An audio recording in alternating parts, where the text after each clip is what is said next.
I rise in opposition. This bill contains profound changes to education finance that were dropped at the 11th hour, out of the blue, without any public participation or any process. As one of the advocates for the types of schools that will be most negatively impacted put it, in my 30 years of close involvement in the California state budget process, I've never witnessed such an egregious abuse. So why is it that schools grow? Well, it could be because the communities are growing, and it's also because they're doing a good job.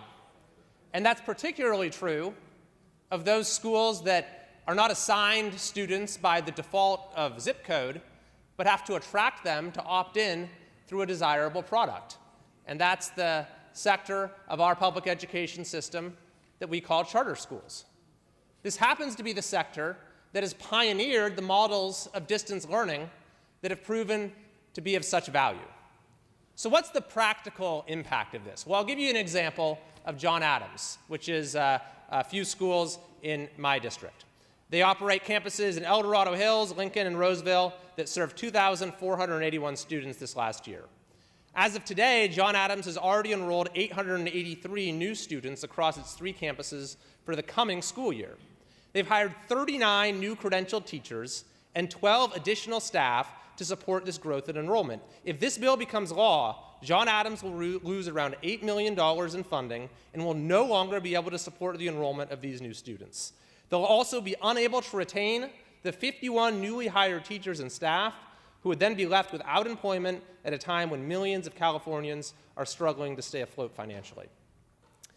The same is true of many districts. The Roseville Joint Union High School District, which is also in my assembly district, is projected to have 300 new students this coming year, has already hired staff, and this bill will leave them without the resources that they need. So how does this make any sense? Why do these provisions exist?